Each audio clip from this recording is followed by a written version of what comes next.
मेरी तरफ से तो कोई माजरा नहीं है। अशोक चौधरी हमारे पुराने मित्र हैं। 15 साल से अधिक से हम लोग एक दूसरे के संपर्क में हैं, दोस्त हैं। दिल्ली यूनिवर्सिटी में मैंने अभी जितने भी चाहे स्पीकर का चुनाव हुआ या उपराष्ट्रपति का अभिभाषण पे वोटिंग हुआ, सब में मैंने एनडीए का साथ दिया है। तो एनडीए के पार्ट तो हम हैं ही। नमस्कार, न्यूज फॉर नेशन देख रहे हैं और मैं हूं आपके साथ वंदना। नई सरकार के गठन हुए लगभग एक ही महीने हो रहे हैं और ऐसे में दल बदल की प्रक्रिया जो है वो शुरू हो गई है। लोजपा के इकलौते विधायक हैं राजकुमार जी और ये काफी चर्चा में हैं क्योंकि हाल ही में इन्होंने जदयू के सबसे करीबी माने जाने वाले जो मंत्री हैं, भवन निर्माण मंत्री अशोक चौधरी से इन्होंने मुलाकात की और फिर उसके बाद जो बिहार में राजनीतिक में गर्माहट आई है वो एक चर्चा का विषय बना हुआ है। आइए हम विधायक जी से ही जानते हैं कि आखिर माजरा क्या है। सर, सबसे पहले तो आपको न्यूज नेशन में स्वागत है आपका। एक मेरा सवाल है कि जब से आप अशोक चौधरी से मुलाकात किए हैं तब से काफ़ी सुर्खियों में हैं, क्या इसका आखिर माजरा क्या है? मेरी तरफ से तो कोई माजरा नहीं है। अशोक चौधरी हमारे पुराने मित्र हैं। 15 साल से अधिक से हम लोग एक दूसरे के संपर्क में हैं, दोस्त हैं। दिल्ली यूनिवर्सिटी में वो भी पढ़ते थे, मैं भी था, इस नाते से भी हमारी मित्रता थी। और अभी जो मैं मिला था वो भी बिल्कुल व्यक्तिगत मुलाकात थी। अपने क्षेत्र की किसी समस्या को लेकर गया था और वहाँ पे एक पुस्तक विमोचन था, उसमें मैं भी उनका साथ सहयोग था, साथ में हम लोग बैठे तो आप लोगों को एक मटेरियल मिला। ये इस मुलाकात को लोग क्या समझे?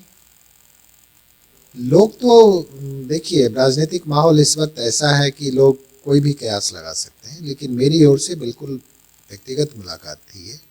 और जब हम एक क्षेत्र का प्रतिनिधित्व करते हैं तो मुझे अपने मंत्री से, मुख्यमंत्री से बार बार मिलना पड़ेगा, तभी हम क्षेत्र के लिए कुछ कर पाएंगे।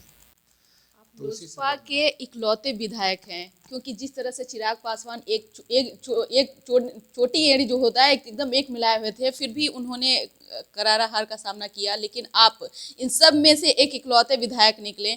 तो क्या आप लोजपा के दम पे चुनाव जीते या आप अपने दम पे? देखिए, ये कहना बेमानी होगा।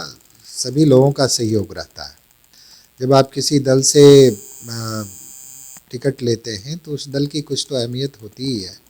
आपका अपना भी निश्चित रूप से होता है। चूँकि मेरा कोई राजनीतिक बैकग्राउंड नहीं था उस टाइप से, मैं बहुत पॉलिटिकली एक्टिव नहीं था। सोशली मैं हमेशा एक्टिव रहा हूँ, तो इसलिए तरह तरह की बातें होती हैं। अब ये मेरे लिए कहना कि मैं किस दम पे जीता हूँ, मैं जनता के दम पर जीता हूँ और मैं जीत कर आया हूँ और उनकी अपेक्षा को पूरी करने के लिए मुझे हर संभव प्रयास करना पड़ेगा, वही मैं कर रहा हूँ।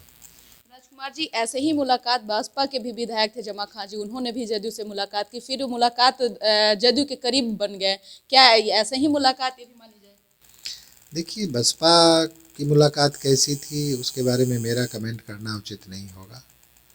मैं अभी भी आपको कहूँगा, मुलाकात बिल्कुल व्यक्तिगत है या क्षेत्र के हित के लिए कोई समस्या होगी उसी संदर्भ में मेरी मुलाकात हो रही है। मैं तो उस दिन तारकिशोर जी के साथ में भी 4 घंटे तक था, लेकिन वो शायद आपके लिए न्यूज़ नहीं था। लेकिन अशोक जी के साथ मिलना वो न्यूज़ हो गया। तो विधायक जी, बात यहाँ पे सिर्फ जदयू में जाने की नहीं है, यहाँ पे अब आपको मंत्री पद की भी बात हो रही है, तो ये सही साबित है, बताइए दीजिए। मेरे संज्ञान में ऐसी कोई बात नहीं है। अगर आप लोग के माध्यम से ही मुझे पता लग रहा है कि मुझे मंत्री पद दिया जा रहा है, तो अगर मुझे मंत्री पद मिलेगा तो मंत्री पद किसी को बुरा तो लगता नहीं है। अगर आज मैं क्षेत्र का विधायक हूँ, कल मैं उस क्षेत्र से मंत्री के रूप में उस क्षेत्र का प्रतिनिधित्व करूँगा, तो निश्चित रूप से मैं और भी लोगों की आशाओं अपेक्षाओं की पूर्ति में ज़्यादा कारगर साबित होऊंगा।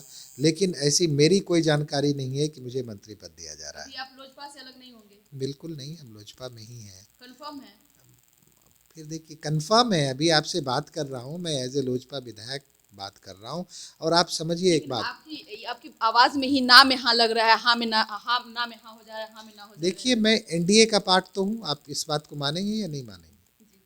मैंने अभी जितने भी चाहे स्पीकर का चुनाव हुआ या उपराष्ट्रपति का अभिभाषण पे वोटिंग हुआ, सब में मैंने एनडीए का साथ दिया है। तो एनडीए के पार्ट तो हम हैं ही। कहीं ना कहीं ये नई सरकार जो बनी है तो नई सरकार के जो भी पहल हैं उनमें भी आप साथ सम्मिलित हैं? हाँ बिल्कुल, सरकार की पहल में मैं सम्मिलित, हर सकारात्मक कार्य में हमारा साथ रहेगा। जी। तो एक तरफ जहां चिराग पासवान ताबड़तोड़ नीतीश सरकार पे हमलावर हैं, तो दूसरी तरफ आप उनके योजनाओं में साथ देने की बात कर रहे हैं, तो देखिए, ये तो बिल्कुल तरीके से रास्ता साफ हो गया कि आप जदयू में फिलहाल में जाएंगे। नहीं नहीं, ये आपका आकलन है। देखिए, चिराग जी ताबड़तोड़ हमला कर रहे हैं, सरकार की जिन नीतियों का या व्यक्तिगत कर रहे हैं उसके बारे में मैं जवाब नहीं दूंगा, ये उनका क्षेत्र है। जहाँ तक मेरा सवाल है, मैं व्यक्तिगत रूप से और अपने जनहित में, और चिराग जी भी एनडीए के साथ हैं, ऐसा नहीं है कि चिराग जी एनडीए के साथ नहीं है। तो चिराग जी क्या कर रहे हैं ये सवाल आप उनसे पूछेंगे तो ज़्यादा बेहतर रहेगा। मैं क्या कर रहा हूँ ये मुझसे पूछेंगी तो ज़्यादा सही रहेगा। जहाँ तक पार्टी की विचारधारा का सवाल है, इस पे भी बेहतर चिराग जी जो प्रकाश डालेंगे वही सही होगा। मेरी सारी मुलाकातें व्यक्तिगत हैं, इससे पार्टी की विचारधारा से कोई संबंध नहीं रहा। जी। तो आप विधायक जी के बातों से ही लग रहा है कि ये भले ही चुप्पी साधे हुए हों, लेकिन ये हाल ही में ये भी कंफर्म कर दिया जाएगा कि ये जल्द ही जदयू में शामिल होने वाले हैं। भले ही ना बताएं, मेरी व्यक्तिगत राय है, लेकिन कहीं ना कहीं विधायक जी के बातों से ही पता चल रहा है कि जितने भी ये करीबी जा रहे हैं जदयू के, यानी कि एनडीए की सरकार में, उतने ही करीबी से विधायक जी जल्द ही शामिल होंगे। तो न्यूज़ फाउंडेशन के लिए पहली ये खबर है और आप देखते रहिए एक्सक्लूसिव। इस खबर में बस इतना ही। धन्यवाद।